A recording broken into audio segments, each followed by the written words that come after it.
മലയാള cinema പ്രേക്ഷകർ ഏറെ പ്രതീക്ഷയോടെ കാത്തിരിക്കുന്ന ചിത്രമാണ് അതിരടി. ബേസിൽ ജോസഫ് നായകനായി എത്തുന്ന ചിത്രത്തിൽ ടൊവിനോ തോമസും വിനീത് ശ്രീനിവാസനും റിയ ഷിബു തുടങ്ങിയവരെല്ലാം അണിനിരക്കുന്നുണ്ട്. സിനിമയിലെ വില്ലൻ വേഷത്തിലാണ് ടൊവിനോ എത്തുന്നത്. ഇപ്പോഴത്തെ ടൊവിനോയ്ക്ക് പകരം ആദ്യം പരിഗണിച്ച് മറ്റൊരു നടനെയാണെന്ന് പറയുകയാണ് ബേസിൽ.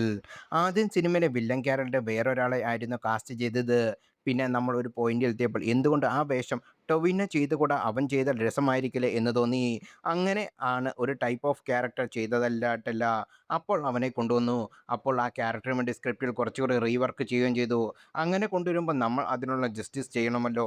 നമ്മളെ വിശ്വസിച്ച് ഒരാൾ വരികയാണ്. അതുകൊണ്ട് മാത്രമല്ല ടൊവിനോയെ പോലൊരു സ്റ്റാറായ വില്ലൻ റോളാണ് ചെയ്യാൻ കേട്ടത് വരുന്നത്. അപ്പോൾ വെറുതെ ഒരു കാസ്റ്റിംഗ് ആയിട്ട് മാത്രം നമ്മൾ അവനെ മിസ്യൂസ് ചെയ്യാൻ പാടില്ല. അതുകൊണ്ട് അവനും കൂടി കുറച്ചുകൂടി ബെറ്ററായിട്ട് എഴുതി. അങ്ങനെ പിന്നെ നന്ദു അതിൻ്റെ പ്രൊഡ്യൂസർ എന്ന രീതിയിലുള്ള കോ പ്രൊഡ്യൂസറായിട്ട് അനന്ത് വന്നു. അങ്ങനെ മെല്ലെ മെല്ലെ വലുതായി വന്നതാണ്. അതൊരു ഭയങ്കര ഓർഗാനിക് ആയിട്ടുള്ള പ്രോസസ്സായിരുന്നു എന്ന് ബേസിൽ പറയുന്നു. ഇന്നായിരുന്നു സിനിമ റിലീസ്. നവാഗതനായ അനുനരുദ്ധനാണ് ചിത്രം സംവിധാനം ചെയ്തത്. കോളേജ് വിദ്യാർത്ഥിയുടെ ലുക്കിൽ ഗംഭീര മേക്കോവറിലാണ് ബേസിൽ ജോസഫ് ഇതിൽ കാണാൻ സാധിക്കുന്നത്.